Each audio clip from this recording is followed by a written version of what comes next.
Hello again. Okay, so looking forward to another great night tonight. I have a couple of topics that we're going to be talking about. Specifically, the period of time that we're in right now. The 10-degree period of the deacon that we're in is representative of the Seven of Wands. That's the energy that we're in right now. And the Seven of Wands is the period of acting fearlessly, of having the high ground, of being in control and having confidence. It's the energy of the work that's being done.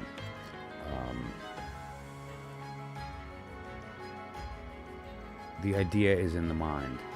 The will has been directed. The work needs to be done. Then you get the result. This card is the phase of the work being done. Rupali, hello. Good to see you. I had an interview last night with Niraj. Well, he agreed to pay me. Okay. I'm going to ask for 15, hoping he agrees at 14. Very wise, first of all, of course. Never ask for what you want. Ask for more than you want. Certainly, yes, leave room for negotiation, and that's true. So let's take a look at that. Interesting question. I'd be happy to take a look at that for you. Incidentally, Rupali, in the chat, please put your month and day of birth so I can find your birth card, and that'll help me as well, okay? And I'll shuffle in the meantime so we can take a look at your question related to Niraj, and the job that we're talking about here.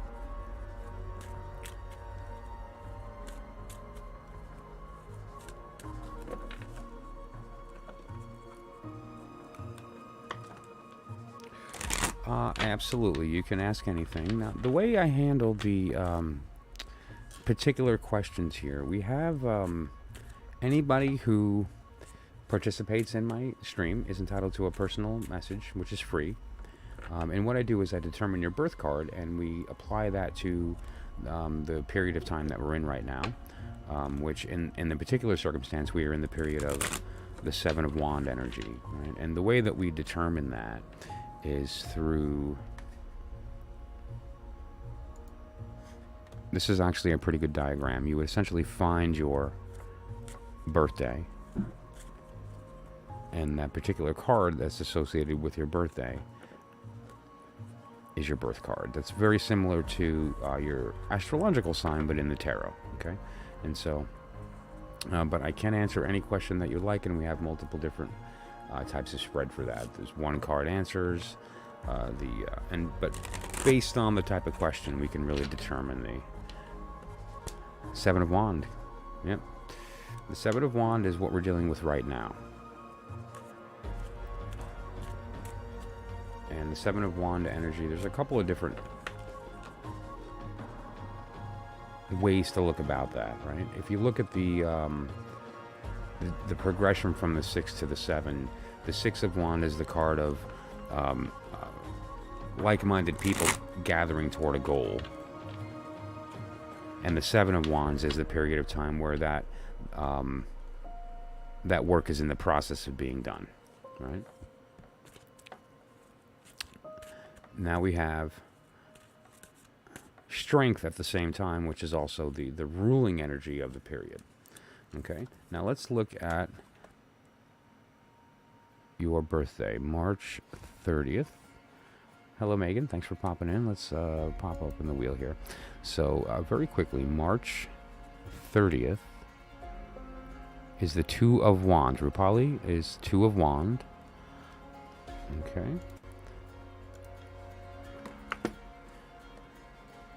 And give me just a moment here. Okay. And that was Two of Wands. Okay, and now also is your major, which is Aries, being the Emperor. Okay, and the Emperor is your major. The number of the Emperor is 4. Okay. So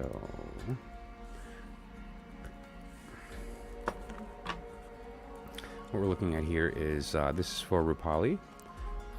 And the particular question, your question, it referred to the job that's coming up there, right? The sun, emphatically, when you ask a yes or no question with the intent of receiving a yes or no as an answer, represents yes. It's emphatically a yes. So that's a positive thing. But let's take a look at your birth card along with today's card.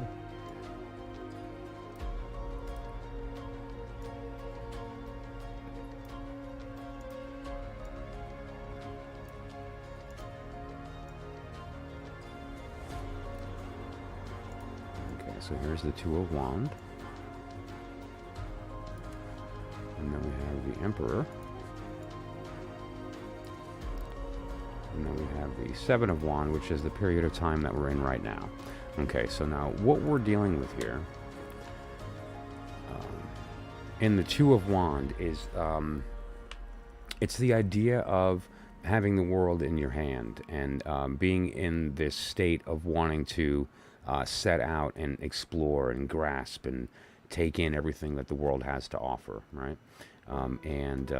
However, there's another implication in this card right here, and that is, let me get rid of that. There you go. Okay, and that is the idea that there's two wands here, and what those two wands represent are you in a state of waiting for the other person, right? Like you don't want to experience the world alone. And so what this birth card represents is essentially the period of your birth. The energy was related to seeking and wanting to share that experience. The Emperor is Aries and is in a position of power that is earned. But more specifically, what this refers to is the seat of authority with respect to your own actions, your own decisions.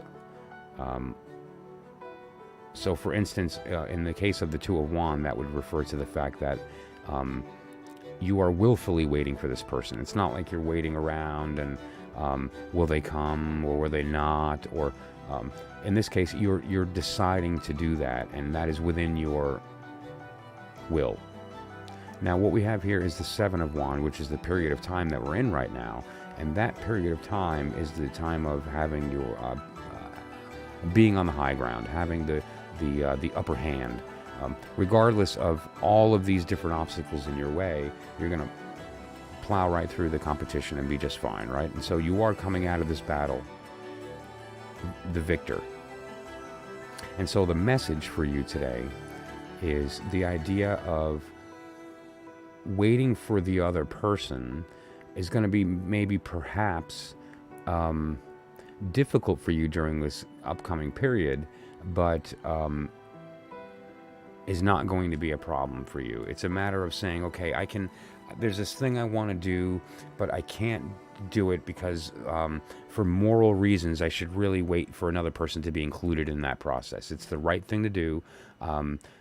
People look at me for advice. People look at me for the right way to do things. And so I have to have the responsibility of acting correctly, right? And so this is the state that you're in, is having the responsibility of acting rightly, which is to not act alone, to wait and to experience this thing with somebody else. And now it may be a little difficult during this period of time, but understand that you will succeed in that nonetheless. Okay, so that's the message for Rupali. And so, Megan, let me pop this up here, the wheel. And you can find your birthday on the wheel. And if you'd like, just put your card in. Okay, so Satan, 8 of Cups. 8 of Cups. Okay.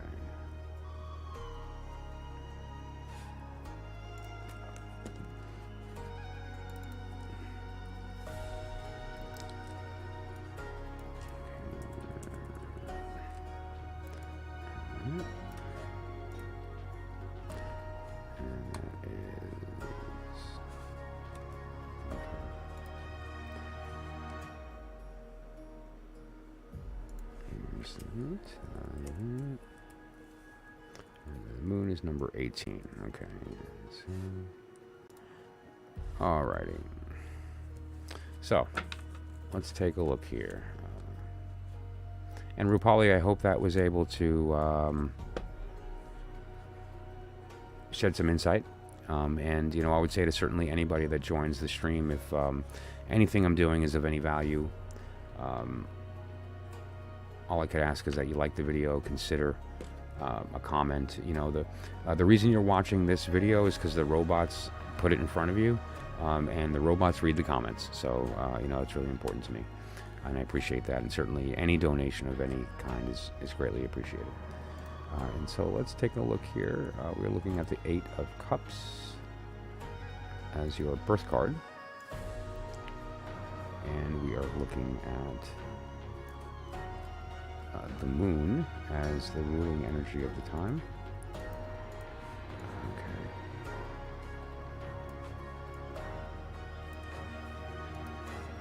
Okay, so what we're looking at here is the 8 is an idea of, if you're familiar with the Hermit card, the Hermit is essentially in darkness is the only place that true knowledge can be gained.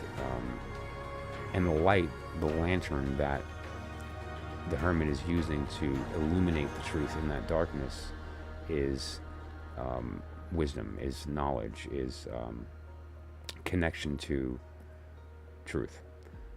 Now, what this card represents is the willful walking away of the things that we find comfortable and the things that we have used in order to maintain our personalities and our realities, and walking away from that to go on that journey. So what this card is the journey prior to the Hermit card.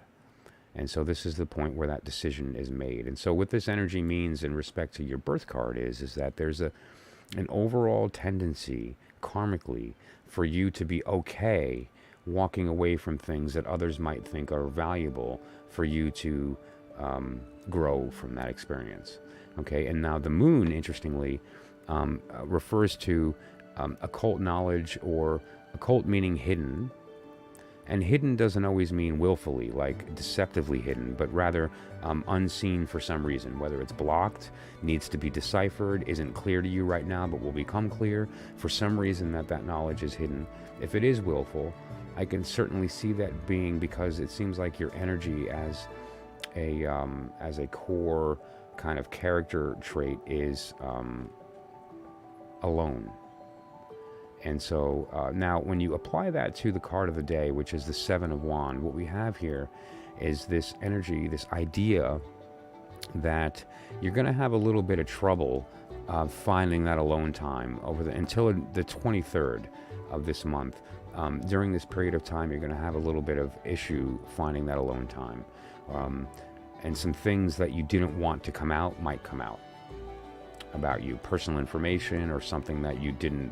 I mean, I'm not talking like a full dox, but somebody you know may say something offhand that you didn't want the group to know, you know, that type of thing. But ultimately, remember that it's temporary, and the circumstance will pass where, you know, whatever these sort of trite annoyances will pass. Okay? All right, Satan, I hope that gave you some insight. And if it did, again, I would ask all, if you could please like the video, maybe consider a comment, and any donation of any kind, even $1, goes a long way to let me know that this is working out. Okay. Let's see. Apocalypse.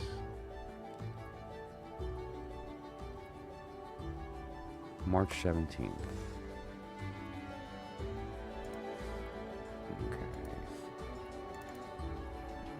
Let's see here.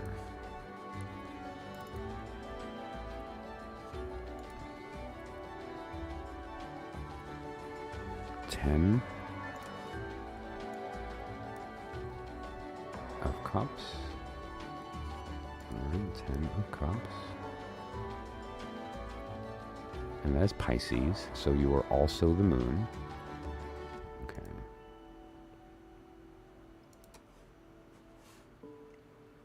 Very good. Okay.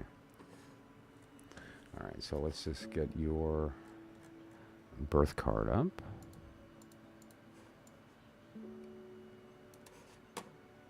Okay. So this is for Apocalypse. Does my ex-girlfriend never cheated on me? Okay. So the personal message rate basically is, again, related to your birth card and where that stands with respect to the current period of time, right? Now, I would say that you have the high ground here. The Ten of Cups is a very, very good omen in virtually every circumstance. It's very rare circumstance, and it's mostly for occult or magical purposes where you would look at this card in any fashion other than what is depicted here, which is very positive. It represents basically all the water signs, and some of the potential for the negativity with related to this card as a birth card is it does lend to the possibility of mental instability, because essentially the cup is the element of water or emotion. It's the element of emotion,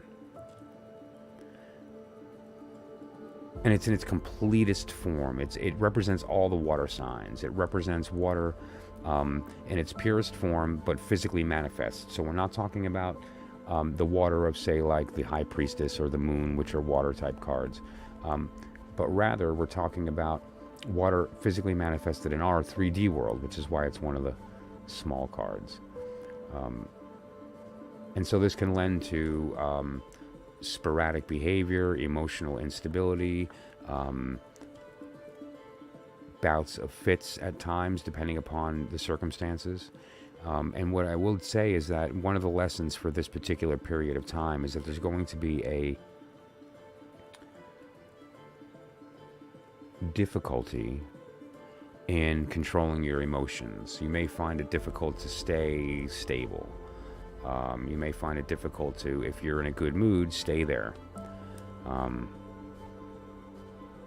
Well, you know, Cora, I think you're onto something there. And more important than that, the more you trust your intuition, the more that communication allows it to grow and become more accurate, right? And so just by virtue of the conversation and an ongoing conversation with your intuition makes it stronger, right? It improves the vocabulary, it improves the accuracy, and so you're right on right there. And so let's scroll back here to Apocalypse.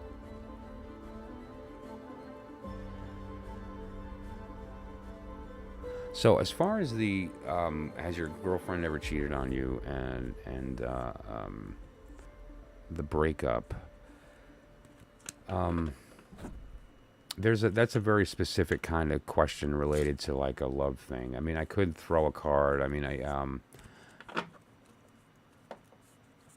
but you know, I don't know if you. It would almost depend upon like what your intention is there. Like, is your intention to get back together? Is your intention to hurt yourself because you have a breakup and you kind of want to stay in that place, which we do to ourselves sometimes after breakups? Or do you genuinely want to know for some reason? Maybe a closure thing, but so I'll tell you what I'll do. Since the stream just started and it's early, I'll go ahead and just throw a quick card for you. So I'm just doing that. So, all right. And any other intuitives in the room or tarot readers, so I'm going to throw this card and you all tell me what you think. The question is forget about who asked it or whatever the case is. The question is did they cheat on me? And so you guys tell me what you think. Okay, so the card that we got here, just to be clear, is the Ace of Cups. Okay, so what does everybody think? The question is, did they cheat on me?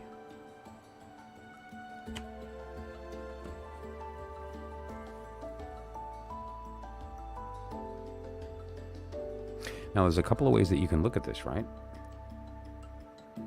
The Ace of Cups represents the element of water, emotion, movement. Right? Water represents wet instead of dry. It represents cool instead of warm. You know, there's various different. However, what the card also represents is Cancer, or the moon in Cancer. The moon in Cancer. Okay, so if there are any intuitives in the room, like, what are your thoughts? I think it looks like Cora's in with a yes. My answer is yes. It means a yes, especially the Cancer. The moon in Cancer is totally, like, not only that, but they're probably really good at making sure nobody knows, right? So yeah, if you really must know, the answer is probably. And if they did, you wouldn't know it. And they've done it to other people. So yeah. Yeah. Sorry, Apocalypse. I know. I mean, I know it's like it's not a fun. Still a hippie. How's it going, Virgo? Awesome. Okay. So, and incidentally, the major that represents Virgo is the Hermit. We were talking about that before.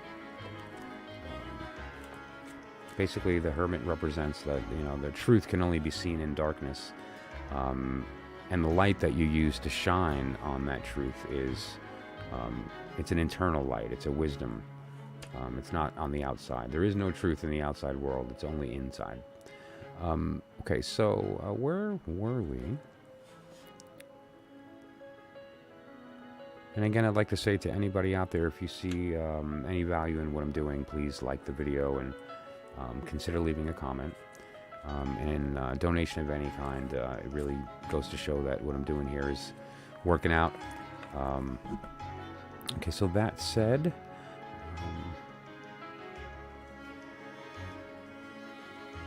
I think we're up to Megan. January 8th. Okay, let's take a look. January 8th. Put you at the 3 of Pentacle. Okay, and this is for Megan. And this is the 3 of Pentacle. Okay. And the 3 of Pentacle is Capricorn. Okay. Okay.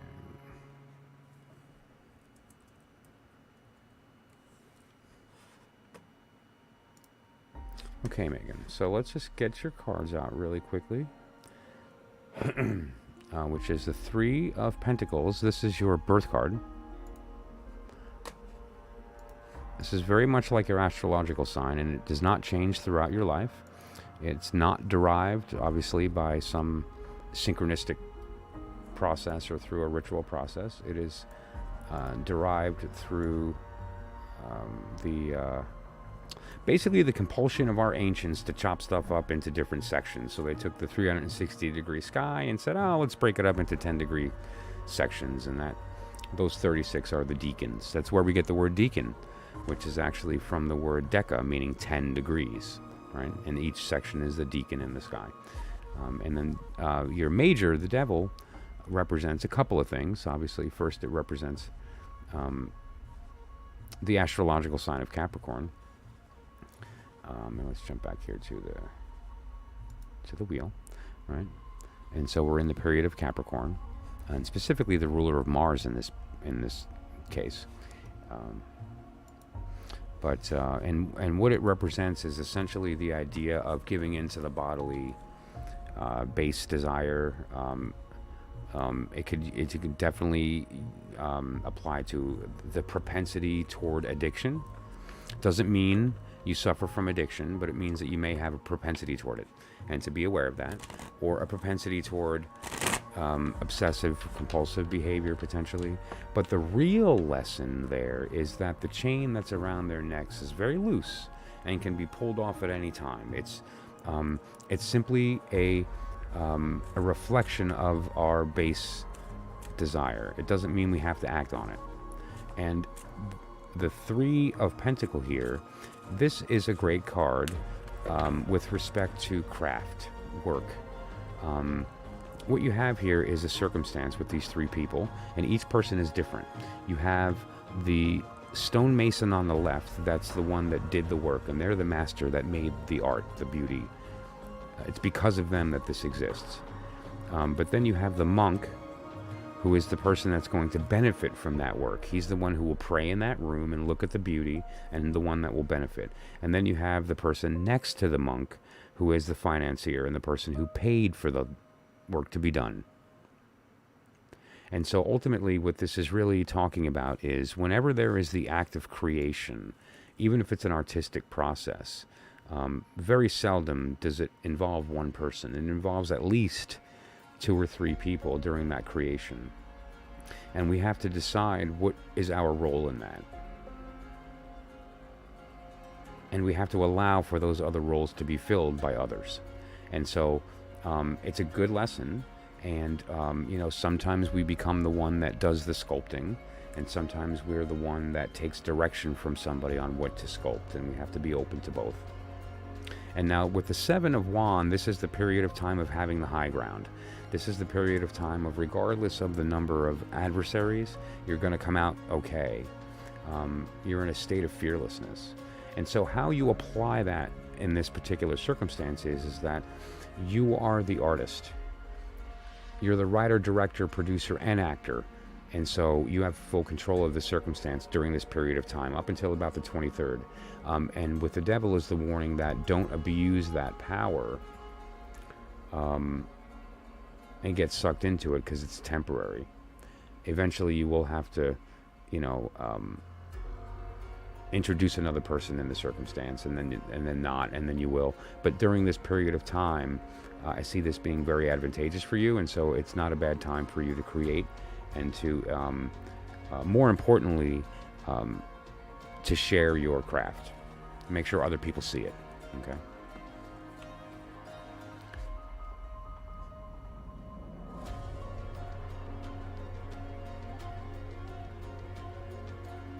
And so as far as your direct question,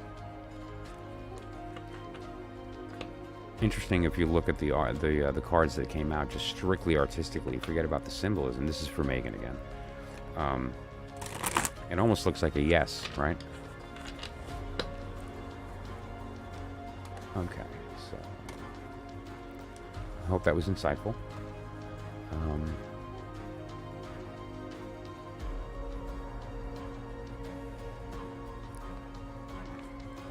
Okay, Cora, let's see here. Hello, Renee. And if anybody who would like to, anyone who joins my live stream, if time allows, obviously, which it is right now, we're fine, is entitled to a free personal message. What I do is I find your birth card and apply it to the card of the day. And it's a sort of a mini horoscope for the next period of, say, about 10 days, about a week, actually, from today. Again, that's available to anybody at no charge. If you'd like any particular specific questions answered, there are very simply many options, but my one card question is not a one card answer. I mean, it is one card, but it's a pretty in-depth answer, and I do obviously reserve the right to expand on it if I'd like. The 3 card spreads are very in-depth and offer a lot of good information, and include a screenshot of the cards as well. As I grow the channel, I'm running a promotion right now where any donation of $10 or more for any reason, including a reading, includes a free incense kit, which would include a box of cones or sticks and an incense holder, as a thank you for helping me to grow the channel and to continue doing what I'm doing here. So. That said, let's take a look at Cora. I don't know, did you put your card in, or did we determine what your birth card was? I'm not sure. Let's take a look. Aquarius Sun, Taurus Rising, Moon, Cancer. Oh, I'm a Taurus Moon. Okay. Coming for near future. Well, see, that's like a past, present, and future reading would be perfect for that. But what I will do, I'll be happy to do. This is for Cora I'm talking about. I'll be happy to do your message, and we can steer that direction. Okay. But so let's. I do though need your birth card in order to do that. Thank you, Cora, for liking. And so in the meantime then, Cora, if you can put in your birth month and day, I'm going to move to...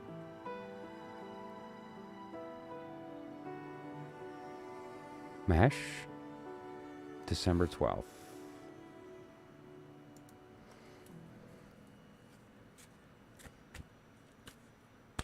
Nine of Wand, Mahesh, Nine of Wand. Let's do that.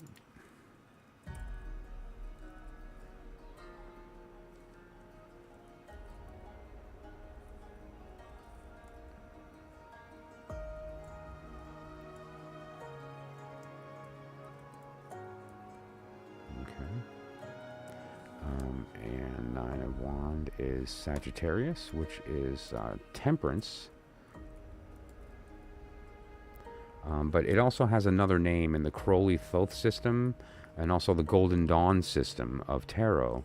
It's referred to as art.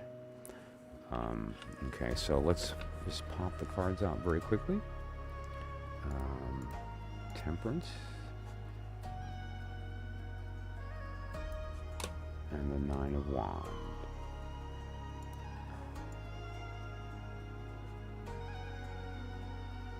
Oh, that's Temperance. This is the Nine of Wands.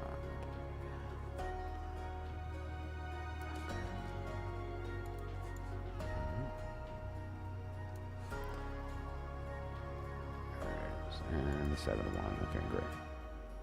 All right, so what we have here is... This is for Mahesh.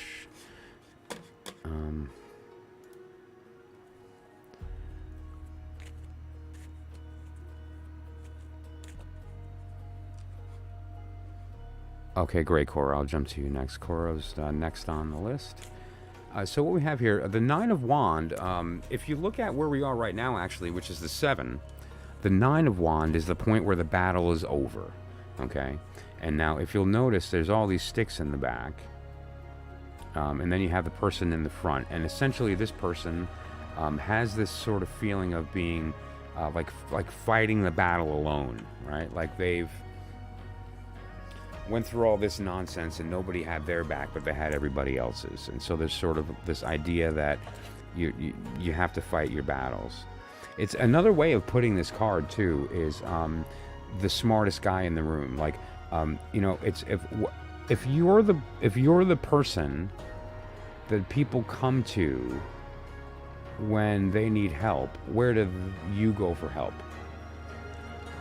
Is that energy, right? And then the Temperance card is, in this particular circumstance especially, but is the idea of boundaries, balance, rightness through experience and time,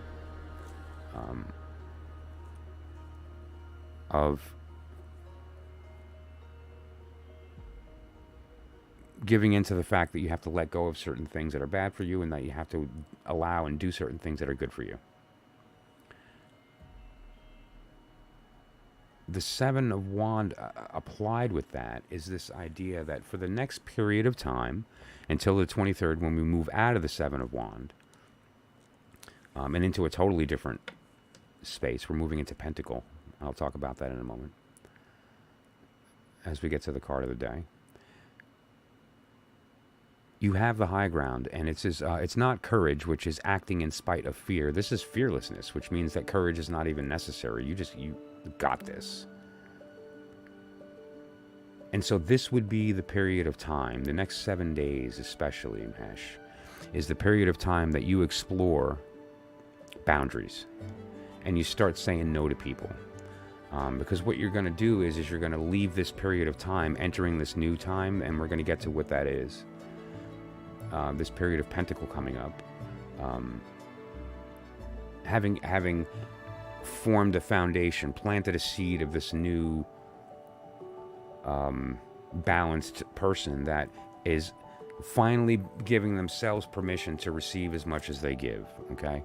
And that's okay. You're allowed to do that, you know? Just because you say no doesn't mean they won't like you. Okay? Okay. So, now let's see here. Mahesh.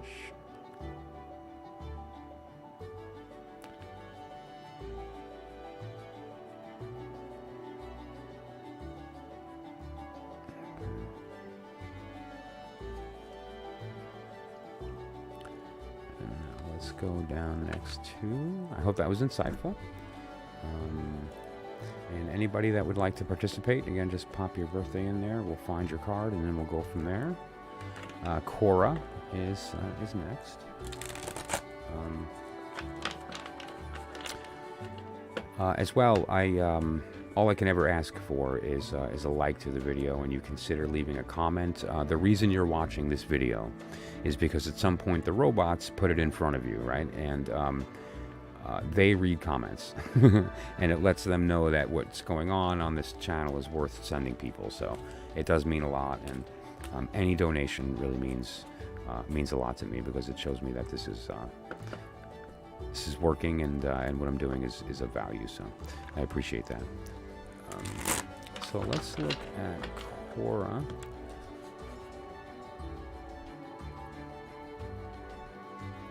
February 2nd. Okay, February 2nd.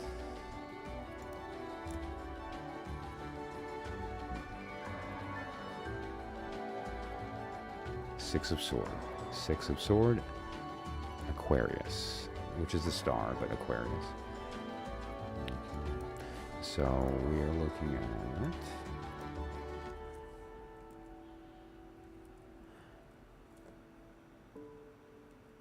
6 of Sword. Okay. And Aquarius, which is the star. Okay. Which is one of my favorite tarot cards. The star is just a beautiful card, in all the art. Pick a deck, it's beautiful. And it also is just, okay, thank you for saying that. I just read your message. That's just awesome. You just made me smile. I appreciate that. No matter what deck you look at, the star is gorgeous. And the message is even more beautiful, and we'll get to that in a second. So let's pop up Cora's cards.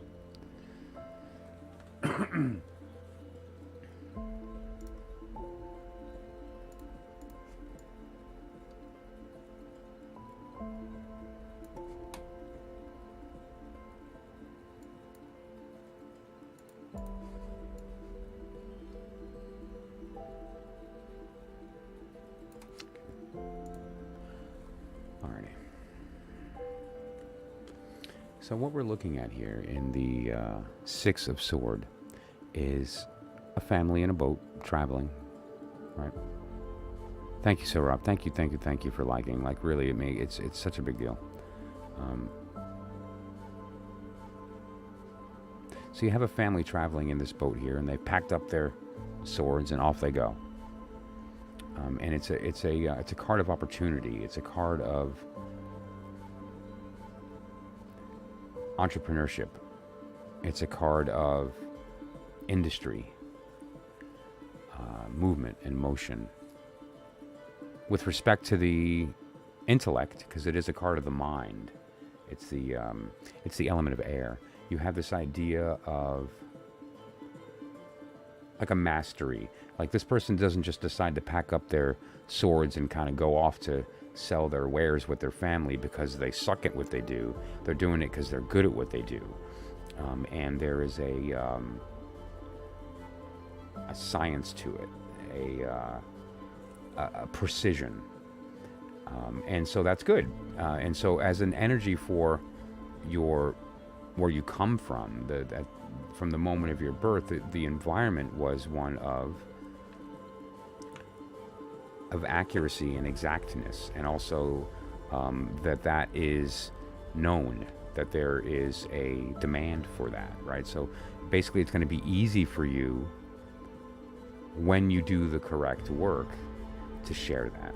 And now we have the star. The star is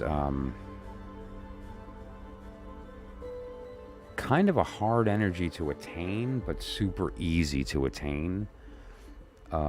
which is what makes it hard because it's easy, so it's hard. And what the star refers to is essentially getting rid of the ego, destroying the identity to reveal what is left. And what's left is the thing that always was and always will be. It's the thing that that occupies the vehicle of the body, right? And it changes cars when you're done here. That said, the star is that occupant. It's who you really are. Crowley said, every man and every woman is a star, and he had many different meanings for that, occult-wise and idiosyncratically in all these ways. But, you know, one way that you can look at that too is the fact that we are, each one of us, an infinite point of light. Light being a word that we use to try to describe this idea of a point of attention that can be perceived by another one point of attention. I call that word light, right? So, and then we have the Seven of Wand. And the Seven of Wand is the idea of fearlessness, of the high ground, of success through adversity. And so what you have here is this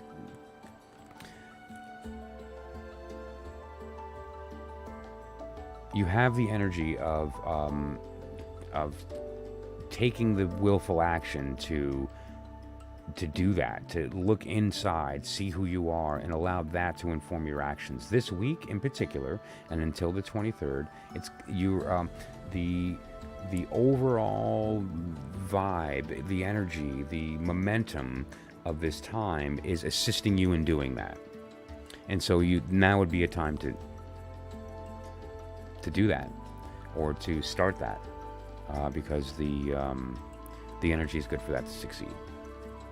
Now, obviously, we can get into specifics with different types of readings and stuff, but if there's a certain thing that you've wanted to, you know you're good at, and you want people to know about, and you think that you can add value to the world in sharing it, and you have people in your life that you can enroll in that idea, so to speak, now is a good time to do that, because the environment's very conducive for that enrollment to take place.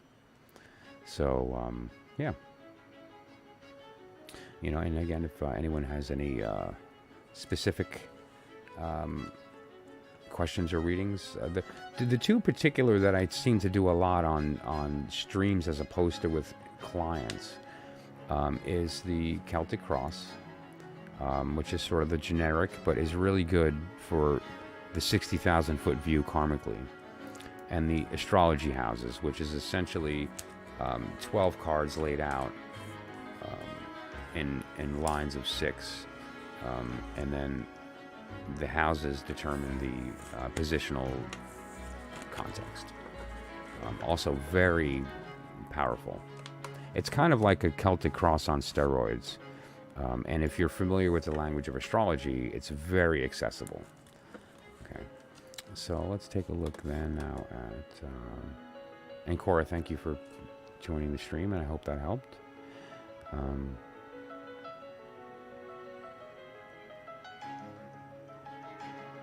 Roshni, is that? No, Deepa. Deepa? Maybe. I don't know. Let me scroll backward here. Oof. Renee. And Deepa. Okay, Deepa's first. Alright, and April 23rd. Okay.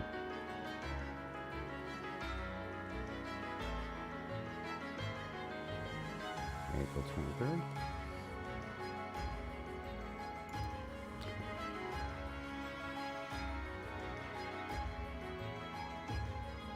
Five of Pentacle. The Five of Pentacle. Okay, so Deepa, if you're still in the room, let me know.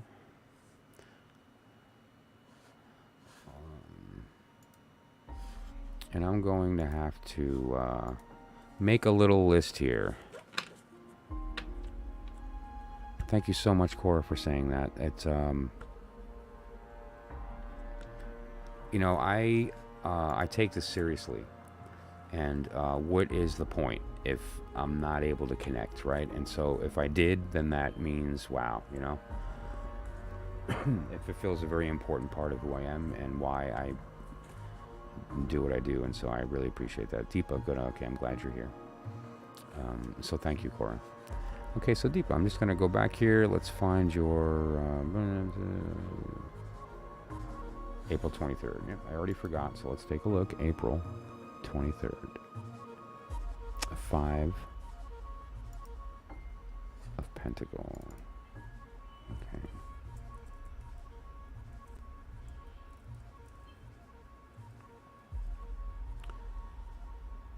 Let's see, 5 of Pentacle.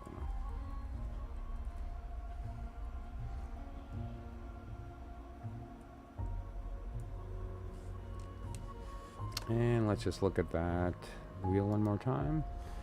Sorry about that. Okay, so we're in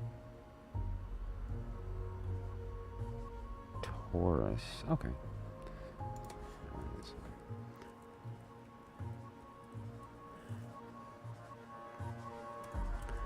Okay, it's number 5. Okay.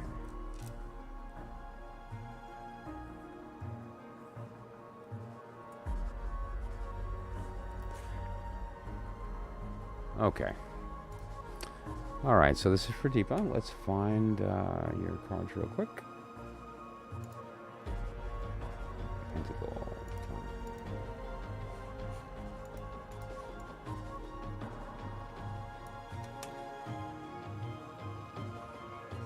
Star.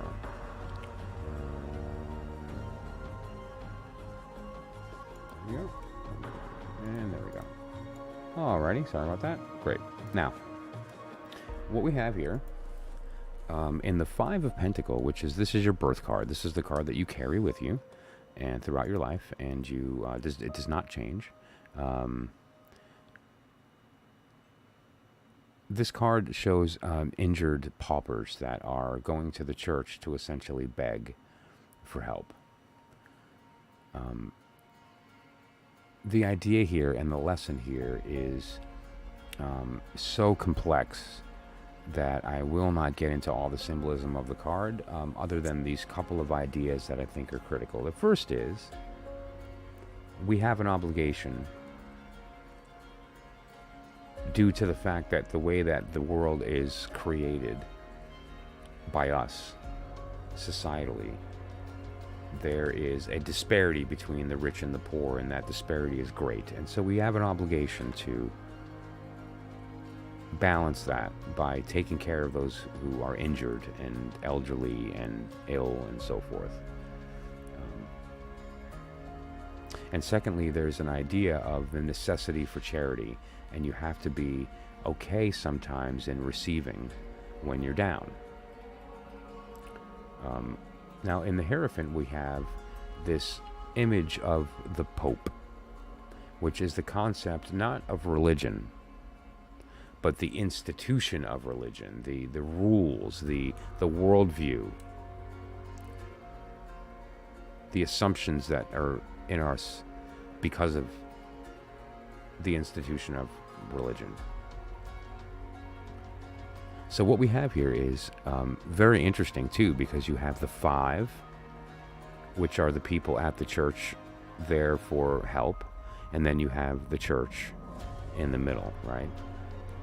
Another way to put that is you have the result of the system of government, and you have the government that's there to maintain that, so it maintains power. And now you have in the 7 the high ground, fearlessness, action in spite of multiple adversary, and a general attitude of winning. Now, how does this all come together? Well, we have the energy of want and the energy of give, satisfy that want, but because of maintaining power. And so what I would say here is that you are in a position to either give or receive. The giver is somebody who is trying to be in a position of power, and by doing that, it makes them feel closer to God. It makes them feel closer to authority. And to receive is the opposite. To receive is the creature, not the creator. It's the needy, not the provider. And so there's this perceived, falsely, there's a perceived lower status, where the reality is that we all find ourselves in both states at some point in our life. At some points we need, at some points we give. And what we should do in the lesson here is to balance that, so that whenever possible, we give as much as we receive. Now, that's not possible. And we can sometimes willfully give more, and a lot of people do. And some people receive more, whether that's through mental illness or through whatever reason. And then we have the institution, which is there to clean that up, right? And so that said, I hope that was insightful. And again, I'm available to anybody for clarification on anything I talk about tonight in person, over the chat here. If you'd like to, also, we can do a live call that I can pipe through, and so we can do like a live on the air reading as well. Or, and in the description, there's information on how to book a private reading, which those private readings obviously typically go longer, and the intimacy allows for typically a much deeper dive, a lot more granular. That's a good word, because you have the opportunity to do that. It's not,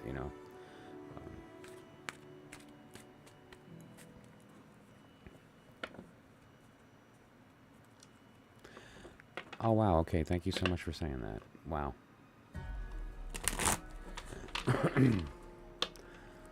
All right. So, where are we in the...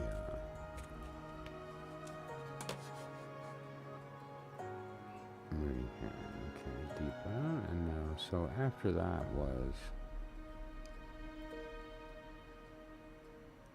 Okay, Rakshanda, if you're still in the room, let me know. Rajni, same. Sarav, Renee, if you guys could just, give me a thumbs up or something on the chat to let me know you're here, and you will be the new list. And then I'm gonna, at that point, close the list. Okay, you're on as well. Anu as well. If you are here, put your... Okay. I'm going to step away for about 5 minutes. I just need to brew a cup of coffee. So I'll be right back. I'm not leaving the chat. I'm not leaving the stream. I'll be back in about 5 minutes. And so I'll make a list of the upcoming queue for personal messages, and we will go from there. Okay, so I'll see you guys in just a minute.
Hey, Kay, I'm back.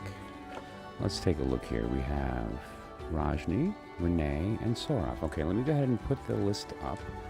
Anna, if you're still in the room, let me know with a thumb. And I'll pop you on the list here. Otherwise, Rajni. Thanks for stopping. We have Renee. And Saurav. Okay. All right, so right now, I'm going to close the list. And we'll open it back up later once I get through a couple of the personal messages and we jump through some of the topics. And we'll circle back. SSW, how's it going? Thanks for stopping. Okay, and let me pin the list so everyone sees it on top there. There we go. Okay. Whoop. Okay, fine. I'll put you on the list. You talked me into it. Hang on. Let's see. Can I copy that? Yep. Okay. You found my weakness, damn it. Okay, there you go. And I'm going to post that to the top, and the list is closed. No more. No more. Okay. Now, that said, so what, those who have already done so, ignore this, but, you're quite welcome. Don't be silly. I'm going to, pop up the wheel here. And so you just, on the outer edge of the wheel, locate your birthday, or just pop it in the chat, your month and day, don't need the year. And I'll locate your birth card. So then we apply that to the card of the day for your mini horoscope. It's a personal message based on your birth card, okay? And that's for SSW since you're new to the chat here. In the meantime,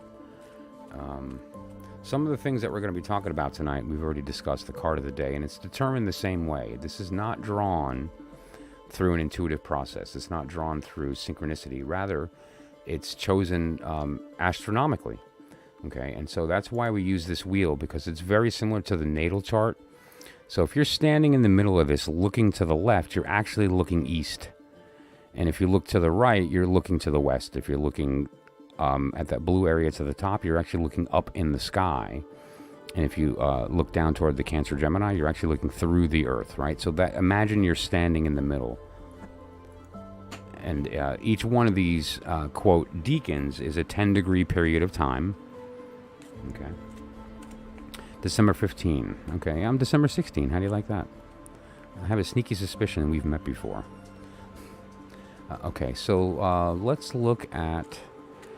let me pop this up. Next we are looking at Rosny. Let's scroll up here and find your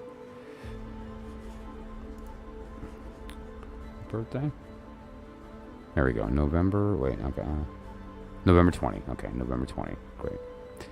So we look at November 20. That puts us at the 7 of Cups. All right, 7 of Cups.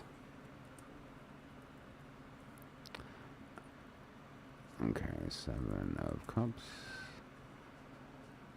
All right, and your major for the 7 of Cup period is in Scorpio, which in the tarot, not to be scared, is the Death card, which is actually typically a pretty good omen. So let's look at it that way, and let's go ahead and pop your cards out real quick. It's your major. And 7 of Cups. There we go. Okay. Let's get rid of that 3. And the 5. Okay. There we go. Okay.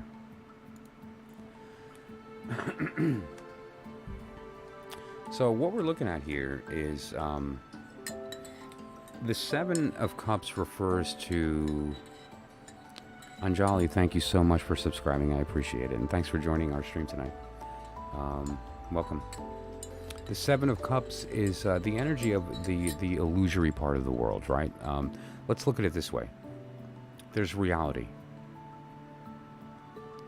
The infinite expanse of all existence. And then there's this tiny, itsy-bitsy little sliver that we experience through our five senses. We take in light, we take in sound. What is light? This tiny little sliver of the vibration that we perceive as visible light. The tiny vibration we perceive as sound. The tiny vibration that appears as chemical bonds that we perceive as smell and taste. Signals of electromagnetic reactions that we sense as touch. But that's it. And then we can't even experience that. So you know what we do? We process that in our brain, and then we tell a story about all those, and then we believe the story, and that is our experience of the universe, right? And so everything we see is an illusion. I am not a man named Michael. I am an infinite point of attention that is occupying a vehicle known as Michael. And I perceive the world in a way that's the best that I'm able, which is a complete fabrication, but allows me to interface. And you have a similar persistent lie called your worldview. And so what the Seven of Cups refers to is that illusion and the process of giving into or denying that. Death is the card of the dissolution of the old self, the end of one thing prior to the beginning of that new thing, which would be the 14 and further. Now, if you'll notice in the card, death, there's several figures here on the bottom of the card. You've got this person to the left that's lying and they've succumbed. They gave in and they're at peace. You have the child that's looking at death like no big deal, ignorant to it, in fact, without fear. You have the woman that turns her head like she doesn't want to look at it. And then you have the priest that looks up with not only reverence, but fear, because they need to repent.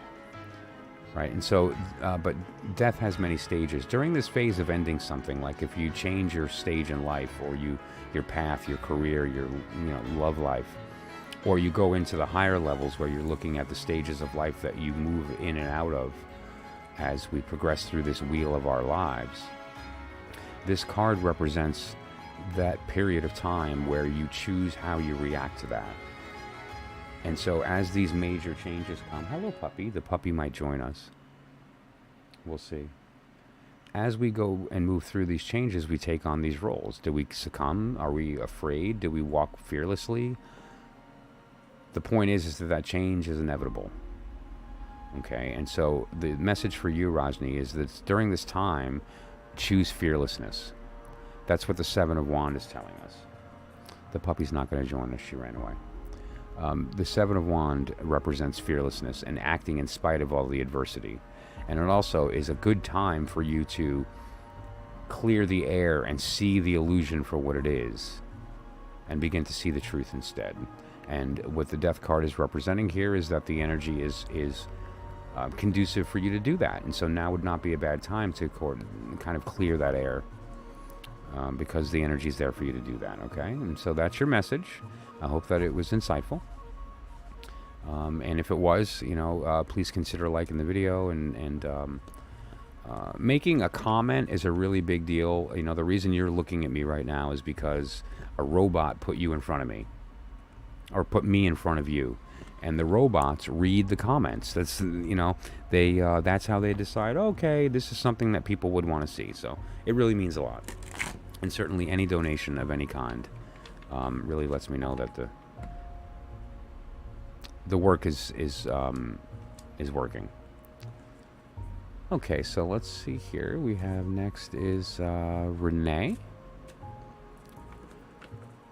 And now we have a lot of the same cards. Let me jump in here.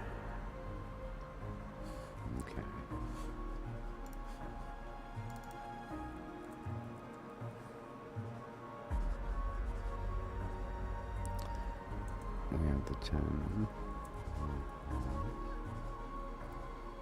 Alright, I believe this is the 10 of Wands. I don't think that is outside of that period of time. Yes, you're still 10 of Wands. Okay, good. Okay.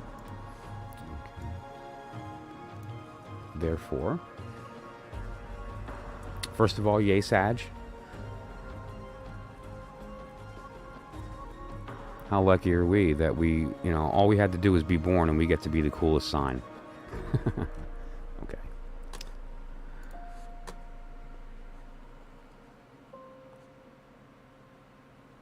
I mean, come on, is that the saddest thing you've heard all day? I mean, it's not my fault, it's true. Sure thing, of course you can, Renee. In the meantime, let's get your stuff up here. I'll go ahead and get your cards ready while you're getting that ready. Alright, so, first one here, 10 of Wands. Very familiar with this card. I've been looking at this card my whole life. And it's an energy I'm very, very familiar with.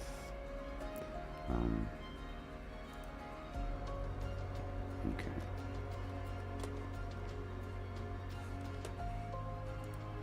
Alrighty.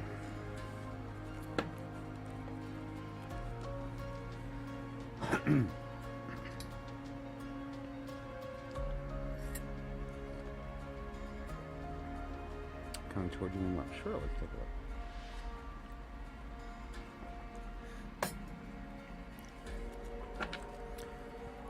Just for fun, I'm going to do something special here.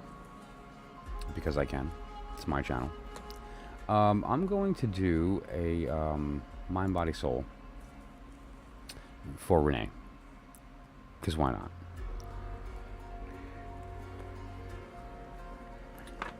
And actually, you know what? For the sake of the conversation here, I'm going to change decks. This is a very esoteric deck, and the symbolism can be perhaps a bit inaccessible to the untrained. And so I'm going to use the Rider-Waite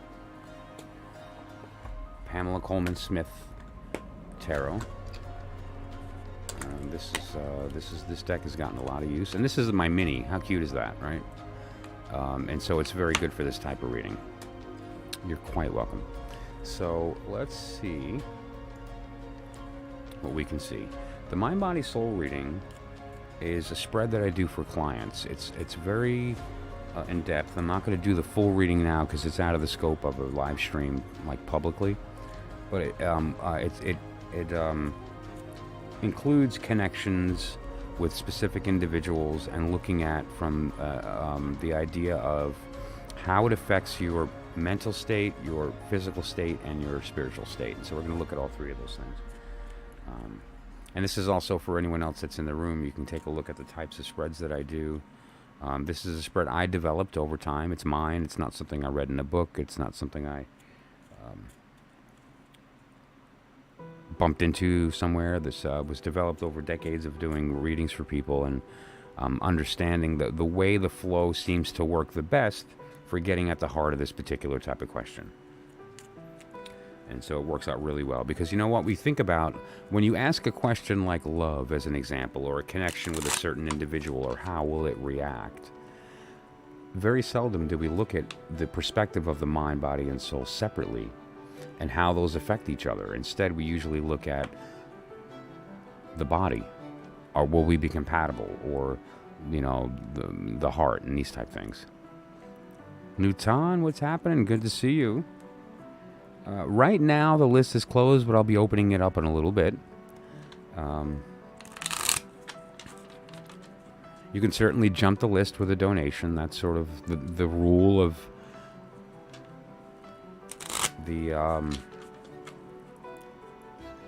like the tarot community. Yeah. So right now, I'm just working on a specific reading for Renee. Actually, let me pop that up here. Wrong one. There you go. Okay. And those two cards on top are just that's your birth card and your major of your birth sign. All right, brother. Thanks. I'll definitely be streaming, so I appreciate you popping in. Okay, so yeah, these cards are more of a like a karmic snapshot of the reading, and so and they may come in. Okay. So.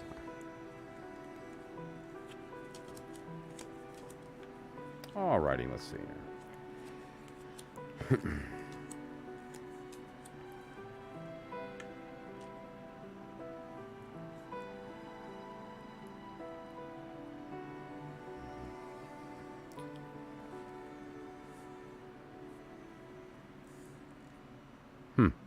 All right, well, you have... Zoom in on the desk here.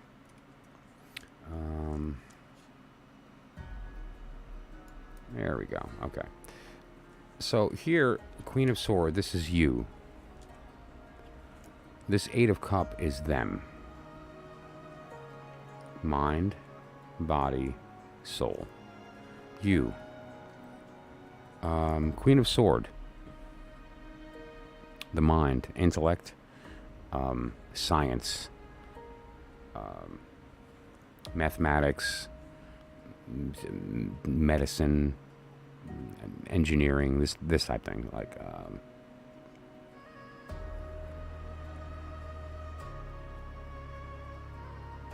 this person is also looking toward the future. If you notice, they're peering to the future as opposed to the past, right? And quite directly, like they're seated facing the right, as opposed to them seated facing us, but looking to the right. Different circumstance, and we'll get to that. This person is, there's more of an alone. They're walking away from the cups. So it's like you have something to offer, but they're walking away from that. Like this person is not emotionally vested. They're elsewhere.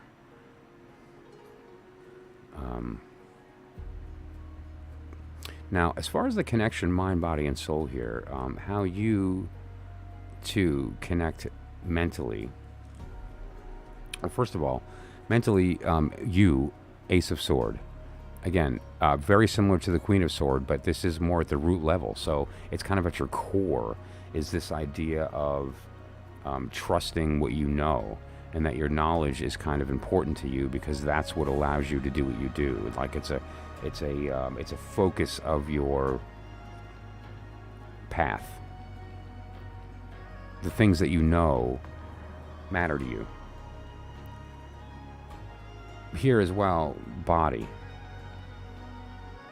This person is in an interesting state. This person is in a state of wealth, of entitlement, of like, you know, she has the capacity, the ability to stand out in the garden and, you know, stare at her bird and be all peaceful and you know, see that her pentacles just are growing on the bush. Like she's in a very good place right now. This also, again, this is your body card, and so physically this refers to there being a kind of a comfort and a stasis. It's easy for you. You know how some people have to really work to stay healthy, and some people can eat a pizza and not gain a pound? Lucky you, you're that person. You get to eat the pizza and not gain a pound. So, you know, that's a good thing. But also there's this idea of you sort of having the ability to indulge when you'd like. You have that power. Like internally you're not hindered in that fashion, which is a good thing. And as you begin to explore that further and further, that becomes all kinds of different possibilities, right? Okay, and now we have the soul or the spirit card. The soul is probably the most important because as far as the order that this takes place, the order of operation, so to speak, the soul informs the body. If your soul is damaged, disease follows. And it manifests in organs, it manifests in your behavior, which will manifest as health problems, it will manifest as your connections with people will affect your mental health, right? So the spirit card informs everything else. The body informs the mind. If you're unhealthy through bad behavior, bad diet, injury to the body, the mind is affected, which affects your behavior and all these other things, right? So it kind of goes from the right to the left. The spirit is the Queen of Wands, right? So here we have, this is your outward self, and this is how you feel about the situation. This is you regardless, before all that. This is where you started. Interestingly, it's one of the few cards where there's a cat directly in the image, staring right at you. I love that. I'm a cat person. I have dogs, but I'm a cat person. Figure that out. She's facing us, but looking to the future. And so this is more of a direct, like, message to you. And it's also, there's an active, forward active personality here. This person, the Queen of Swords, is the kind of person that directs the action but isn't paying attention to you. The Queen of Wands pays attention. There's a warmth there. There's a level of caring that doesn't exist here. This is purely intellectual. This does contain some emotion. And in fact, it's root emotion. It's like the energy. It's the kind of love. There's different kinds of love, right? There's a love you have for your lover. There's a love that you have for your pet, your best friend. And then there's some that are that transcend, like the love of a mother and their child, what that mother feels for that child. So let's take a look now at the connections. And so what we're going to look at is the connection here to the mind. You're doing all the work and getting nothing in return. Which, go figure, because the Ten of Wands is your card, right? The body. This connection looks like this person, the other, is rushing in, right? And they're a sword. This is not an emotional person. They have an agenda, and it's like, get in there, right? And so this is more of like a bodily, physically, an aggressive type, but not like calculated aggressive, not passionate. And then as far as spirit, though, let's see. Yeah, wow. Kind of cocky, right? This person is sort of likes being seen, kind of primal. Can come off warm. It's a fire sign. It does have a side that's sort of charming. And that charm is calculated. And,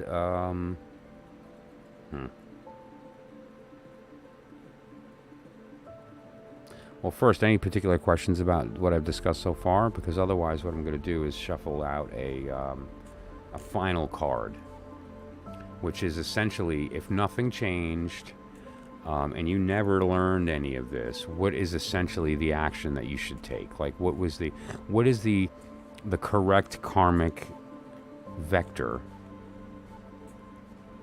for your, like, what's correct in your destiny, you know? I'll zoom in on the desk for that. Excuse me, I'm sorry.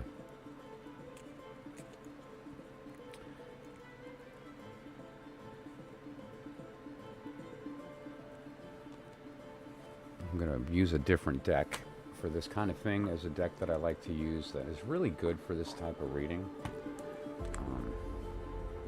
And I'm going to use that as the final word. So this is what's coming toward me.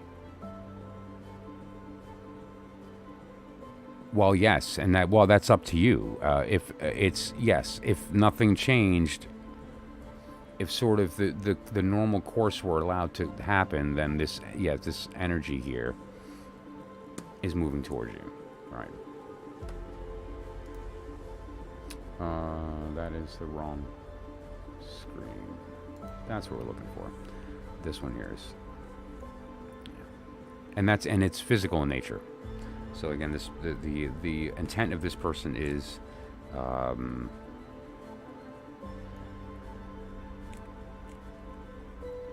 don't want to say selfish, but it kind of is. It's, yeah, that's the word. Yep.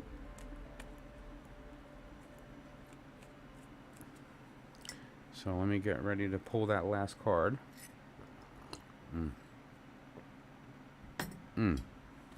By the way, I want to preclude by stating I am not sponsored by anyone. I don't.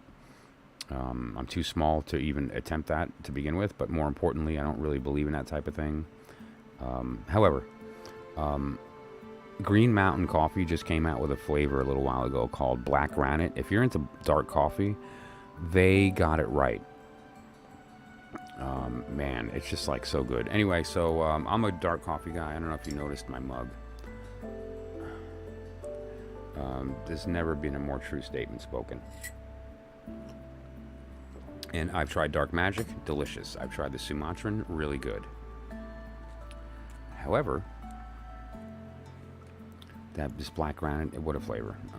Real. Okay, Renee. So, somebody you know, but very jealous. Yeah, I could see that definitely in this here, the fire of the page. Let's just drop that one last card here and see what direction should you be leaning? You know? Okay. Jupiter. Sagittarius. The card is principle. And what we're looking at is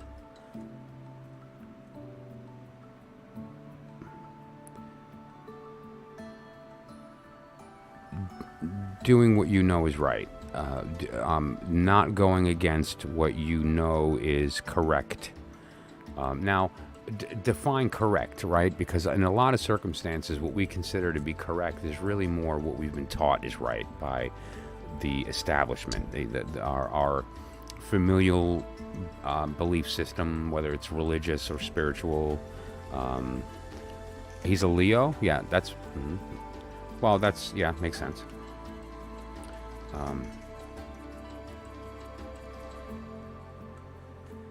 A Leo sun, you mean?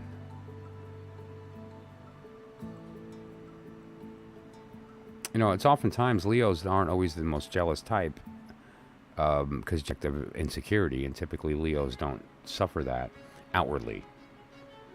And so if you're seeing signs of jealousy and they exceed a certain level, it's something to look at, and it's something we could certainly look at on a more personal level and on a much deeper dive on a proper spread or like a private reading. And incidentally, my private readings are not all full consultations. I do smaller readings as well. But I hope that was insightful, Renee. And, you know, again, I'm available either here for a spread, or if you'd like, you can contact me at that number. You can either text or leave a voicemail. Well, cocky is definitely a quality of the wand, the page, the knight, the king. The queen is not cocky. It's a slightly different energy there, but yeah. Okay. So let's see here. The Sarav, you are next.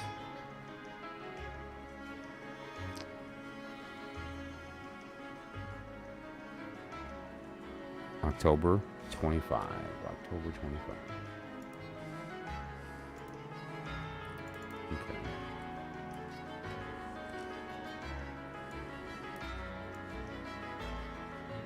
October 25th is...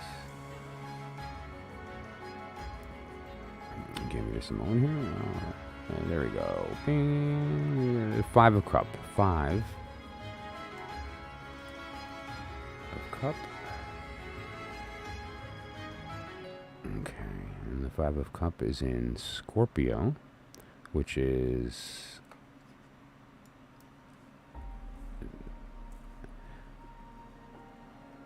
Death. Okay. Alrighty. Okay, so this is for Surav.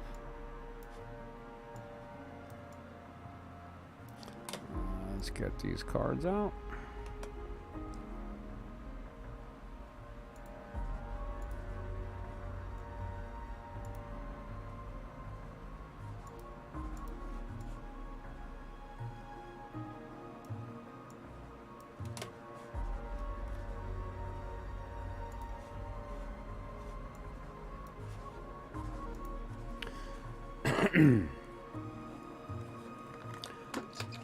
Alrighty, so here we go.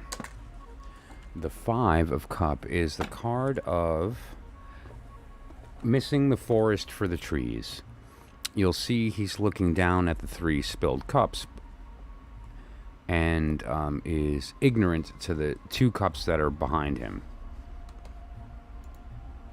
Okay. And so Death is the card of new, change, the old of something, end of something, and the beginning of something else. So what I'm saying is don't miss what you think you don't have, or rather don't focus on the things you think you don't have and miss the things that you do, because that will miss an opportunity for growth, right? And so let's take here. When I get the job in, tell me next month. Okay, yeah, all right. Okay.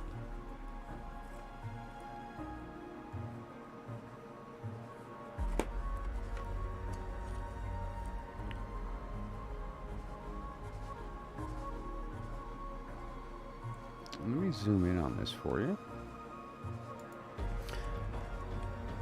This is the Knight of Discs. This is for Saurabh to just directly answer your question. You've been patient, and I appreciate that. And so, this person is... Let me zoom in here so you can see what I'm doing. There you go. This person represents the idea of seeking the answer, seeking the truth, right? And what he's holding there is knowledge. It's the pentacle, but in this particular case, the thing that the pentacle represents, the wealth that it represents, is knowledge. And so this person went out with their spade and they dug until they found what they were looking for. And the point, the lesson, is that the thing that he was looking for was found. And so to answer your question, it's a positive result. You will receive the pentacle. Okay, so the idea here is that the job can be yours. And however, another important lesson in that is that the work needs to be done. Like the pentacle didn't come to him. It wasn't handed to him. He had to go get it. And so he did the work, took the spade, got dirty, failed a few times, found the spot, and finally got the thing, right? So the work had to be done in order to make that happen. And the result of that is success. Okay? So the result is success. Okay, so that was for Saurabh.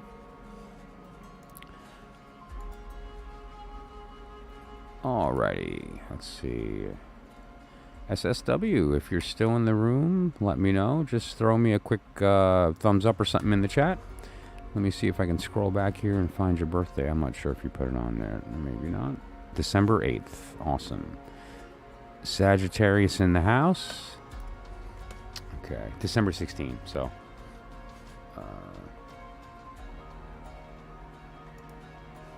Okay.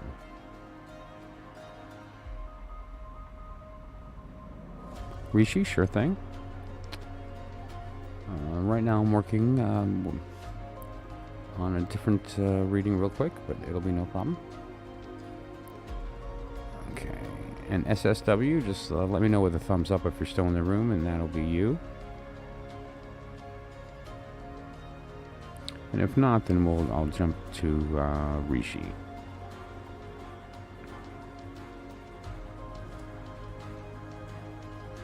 And Rishi, in the meantime, the way that this works, I do a general reading typically. The personal message is free, and anyone who participates in my chat is entitled to a free personal message. And the way that I go about that is I determine your birth card, which is based on your birthday. And I take that card and I apply it to the card of the day, which is derived in a similar fashion, but just for today. And it provides roughly about a 10-day period of time horoscope that gives you a general sense of where you are and where you can expect to go during that period. So for Rishi, I just need the month and day of your birth, or let me pop this up. You can locate it yourself if you'd like by looking at the outer ring, finding your birthday. It's a range of about 10 days, and then on the outer ring is the link. Yeah, your the month and day. Don't need the year, but the month and day.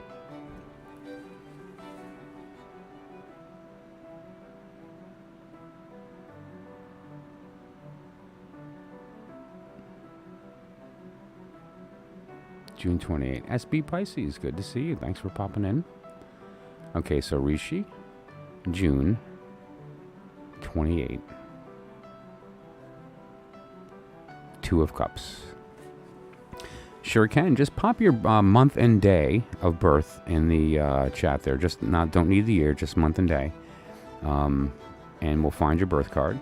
I'm working with Rishi right now, but I'll be happy to pop on next for you. So, okay. Let's see here. So you are, once again, June 28th. Two of Cups. Two of Cups. Okay, and that period of time is ruled by Cancer, which is the Chariot.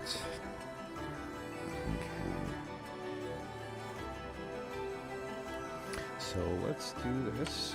Let me pop your cards out first. The first one would be the Two of Cups. Okay.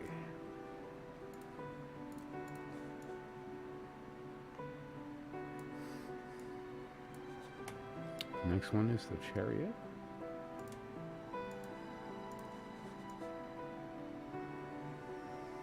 Okay. And now that Seven of Wands is the current card of the period that we're in. Very much in the same way that we just chose your birth card is the way that we choose the card of the day, right? And so this is your message for Rishi.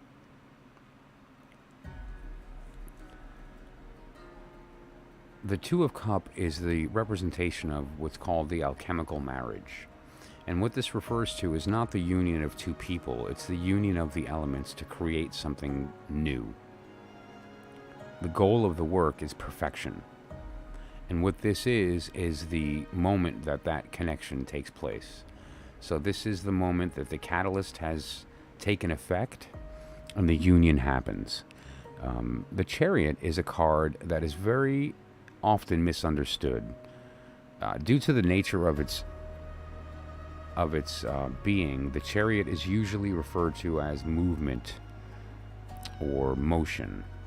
But that's a limited understanding. What it actually refers to is the willful movement or motion, or the willful lack of movement or motion. More importantly, you are the driver and determine whether you go or stop, what direction you go. However, and this is the most important lesson of the Chariot, he's the one in power. But the real power are the two animals in the front that pull the Chariot, right? So he can say go left, and if they don't respect him and they don't listen to him, it's not going left. So the lesson in the Chariot is you have power, but you're powerless. You have all the control, but that's because someone else allows that, and you allow them. And so really, everything that occurs in our existence is a symbiotic relationship. It requires participation between what we want and the thing we're attempting to enroll in what it is that we want, that we're trying to convince to work toward what we want, right? And then we have the Seven of Wands, which this is the card of the current period of time that we're in, and that refers to this period of fearlessness, of acting in spite of fear. That's courage. This does not need courage. You're fearless. You will win the battle. Regardless of the adversaries, and there are many, you will come out victorious. And so this gives you this opportunity during this period of time to stop moving, do the work. It's okay to enroll another person in that work. In fact, it's impossible to do it alone, and you will succeed. Okay. And if anybody finds any value in what I'm doing, all I can ask is that you like the video and leave a comment. And any donation of any kind is greatly appreciated. And if you would like any additional clarification on anything I talk about, then you can either give me a call or a text message at the number there listed, or an email or direct message, and we can discuss anything further as far as additional questions, clarification, or consultation. Okay? All right, so I'm going to close the evening with SB Pisces. It's getting late. I'm a little tired. Kind of losing it a bit. And so, SB. Hello, El Cleo. How you doing?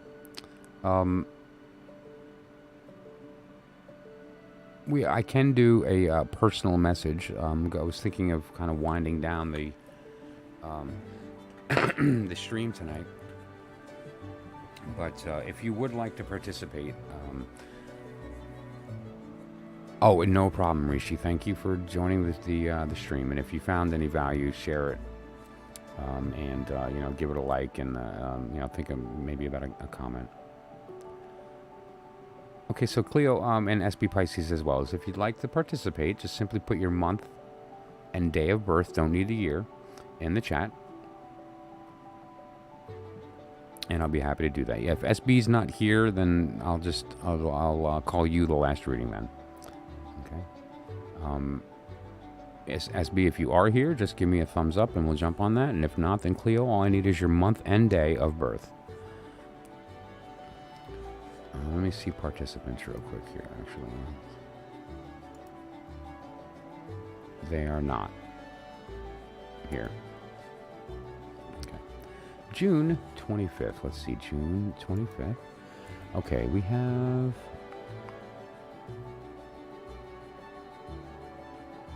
the Two of Cups. Yeah, I was about to leave. You're not kidding. Like I was about to leave. Okay.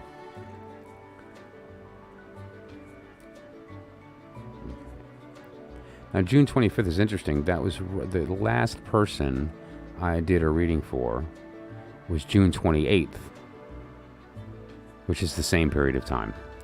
And so the reading is very similar. You're in the period of the Two of Cups. The planet is Venus. And, obviously your sun sign is Cancer, and Cancer in the tarot is represented by the Chariot. Now,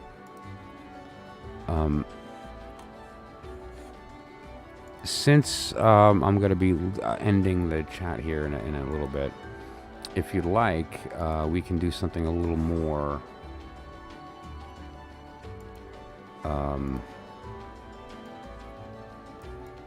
specific.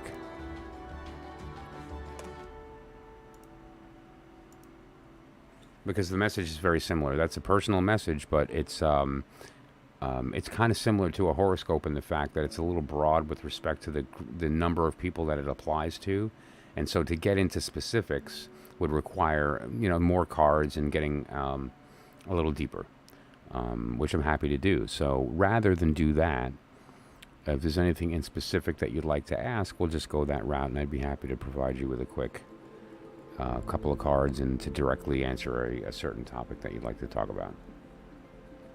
Since, serendipitously you wound up,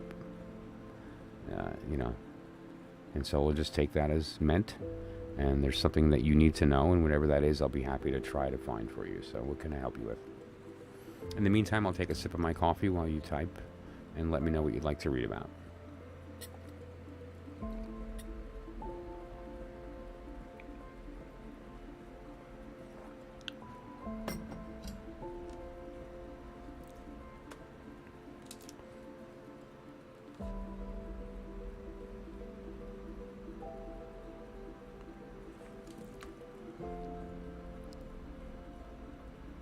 I wonder which deck I should use.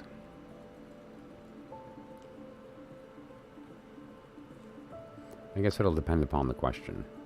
I have a small list that I put together just for today. I don't pull the whole collection out. So I usually grab like, 7 or so, 6 or 7. Same here. I'm in New York. I'm in upstate New York in the Hudson Valley in the mountains. In a tiny little town.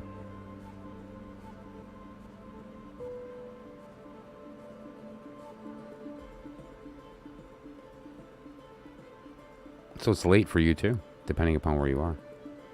Stuck in your relationships. Okay, yeah. That's a toughie.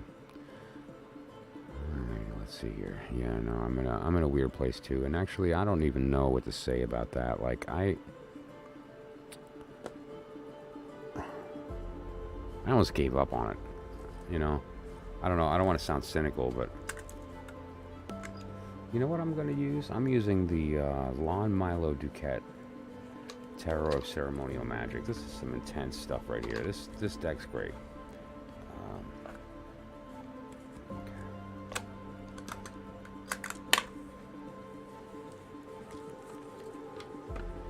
So what part of the U.S.? Where are you?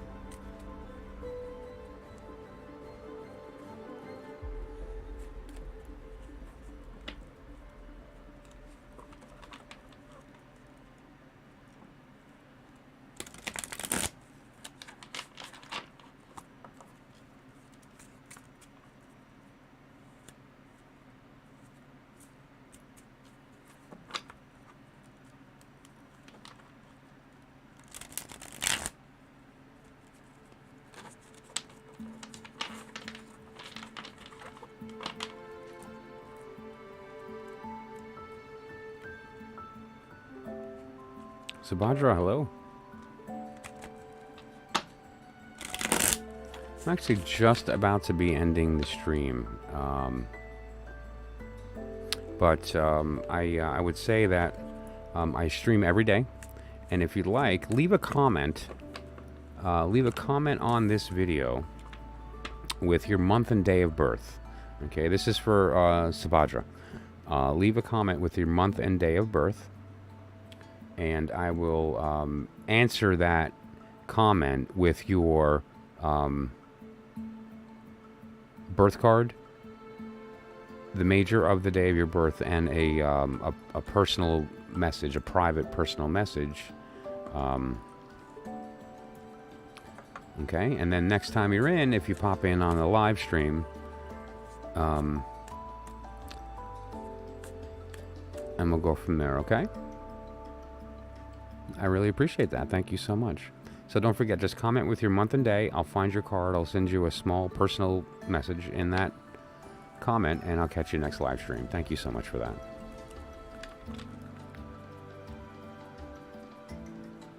Okay, well, that's not always true, so I understand you feeling that way. But thankfully, just because sometimes we feel like there's no way out doesn't mean that there isn't. And so that's what we're going to find out right now. Because isn't that what we're here to do? Growth isn't always easy, right? Growth actually requires work, whether it's intentional or not. The fact is that growth is a side effect. It is a result of necessity. So let's see. First card here is actually quite beautiful, but also that does have implications. The artwork is great, though. Let me just zoom in on that for you. Temperance, also called art. It refers to Sagittarius as the sign.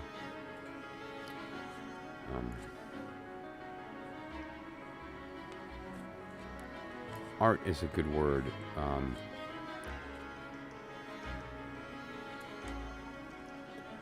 Art is the union of creativity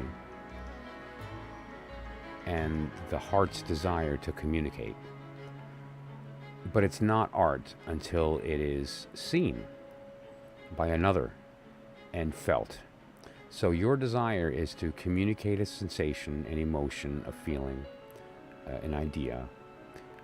And once it's picked up by another and is perceived and understood, even if it's not the thing you wanted them to understand, but it's perceived and understood, art happened. Beauty was created. Beauty exists in the mind of the beholder, right? But the implication of that is that there needs to be a beholder, and it can't be you. Somebody else has to see it. Because that's not art, that's just personal expression. Like when we draw for ourselves, we do our own art for ourselves.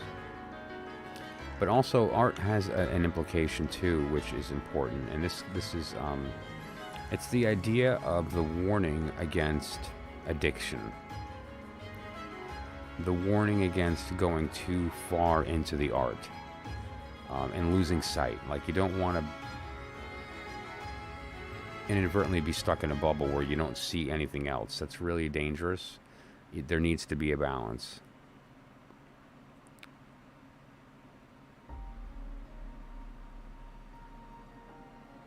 Right. Yeah. And that's neat that you have a connection with your sister. That's good that you have that. Not everybody can say that about their siblings. Okay.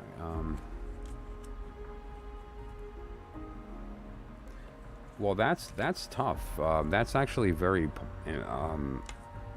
That'll just suck the life out of you, right? Like you work, and there's no feedback. You get no. Even just, and forget even like a good job, but at least, recognizing that something that I, the action was taken, like I did this for you, and like even just acknowledge it, right? With respect to love, what we have here, there's this is the real answer to your question. The question is like, it's kind of like a why, like what can you do, right?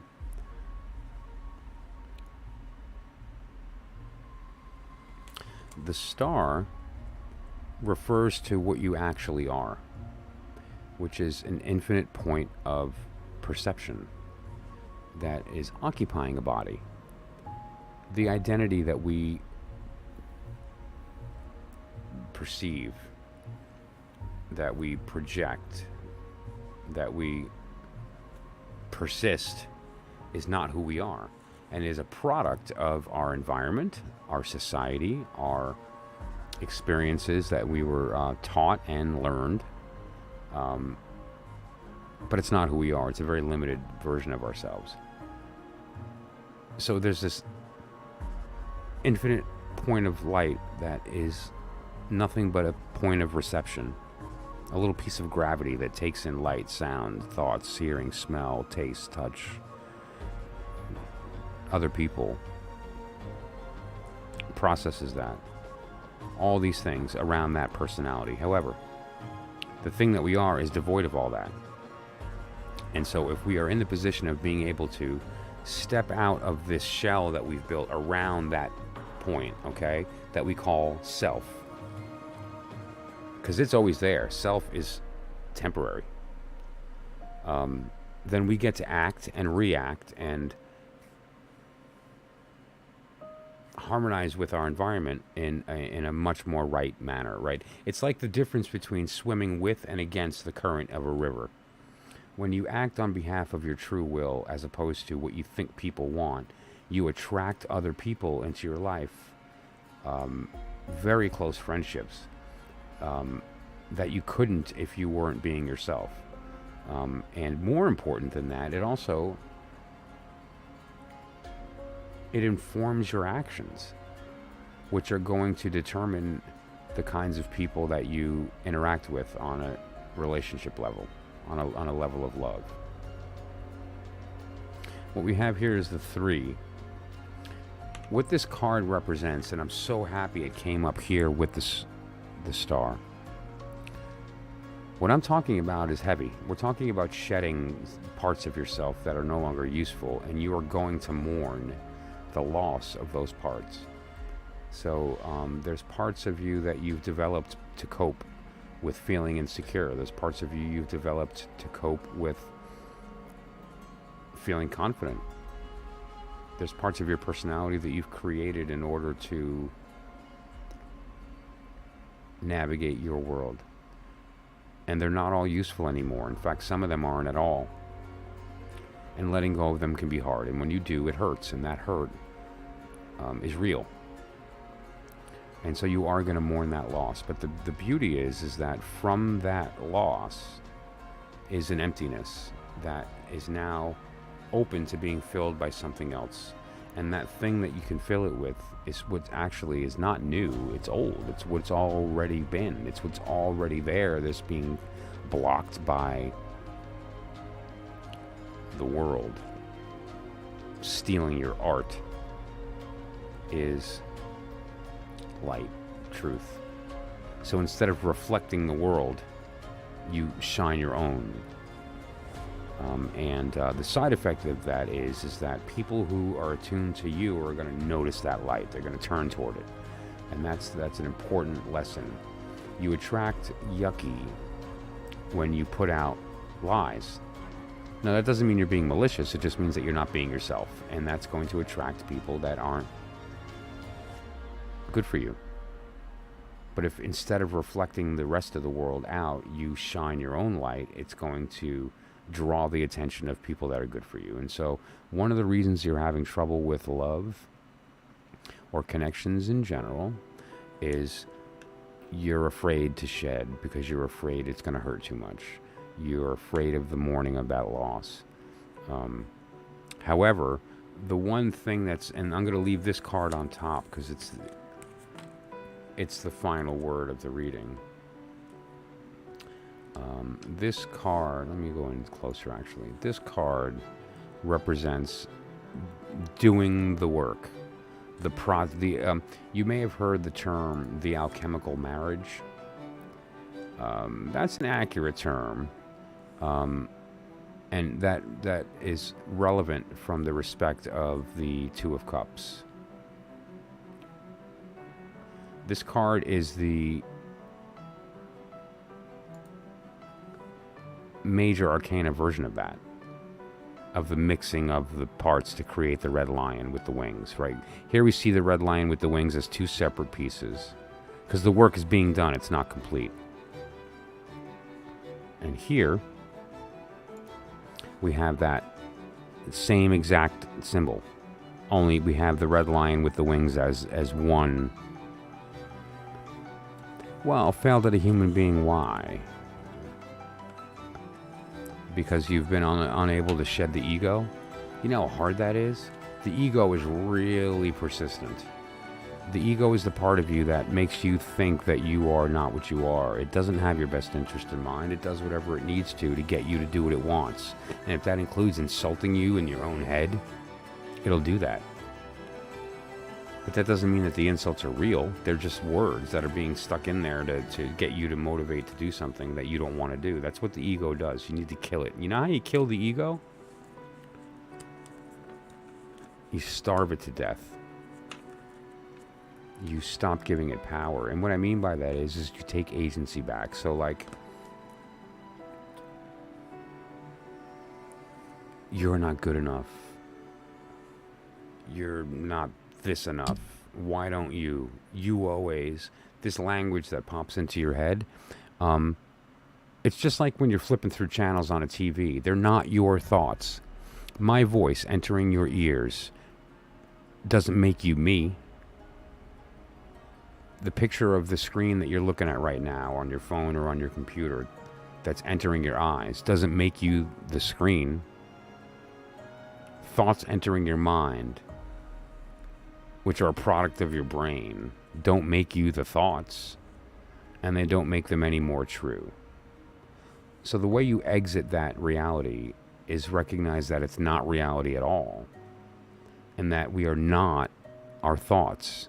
They are something else that we choose to attach to or to let go, which is also the idea of the Chariot. You're the one in driving the vehicle that decides whether you go with it or you stop and let it go without you. And that's the magic of controlling your thoughts to a degree that you don't become a victim of them, and you don't become a tool to your thoughts, and rather you use your thoughts as a tool for you. Now, when you do that, like I said, you become more authentic, and so you attract people that will be conducive to you, and then, and only then, can love actually happen, because otherwise one or both of you will have a different motive that's not love, and it won't work. It's not sustainable. Okay? And so that's I hope that was insightful. I hope that was able to kind of get at least to the beginnings of your answer. That's not a subject that you answer with a couple of cards and a quick conversation. And if you do want clarification, I'd be happy to, we can set up something like a more in-depth reading, or something even on here. Like, for instance, the mind, body, soul would, I think, could be a good decision for that type of question. You're so welcome. You can also leave me a voicemail or a text at that number, or you can email me or a direct message as well. Okay? Thank you so much, Cleo. I appreciate it. And thanks for popping in. And if you saw any value in this, again, please just like the video. Consider, please, sending a comment down there. A simple little comment can make all the difference to the robot, oh yeah, I'll be leaving it up, and absolutely, that's please feel free to go back and listen to the reading. That's why I do it. And any donation of any kind is appreciated by anybody. It's not necessary, but I appreciate it. Thank you so much. And I'm going to call that an evening. I had a great time tonight. Thank you for everybody who popped in on the stream. I expect to do another tomorrow. So far, I've been able to get on every night, and I expect to continue that as long as I'm able. So thank you so much. And if I wasn't able to get to you, I still will. All you need to do is, in the comments, put in your month and day of birth. Don't need the year, but the month and day, and I will give you a personal reading in the comments. Okay? So I just, I'm going to be ending the stream right now, but I answer all of my comments. While I'm still small and able to do that, it allows me to kind of have that intimate connection. So I appreciate that, and I'm going to take advantage of it while I can.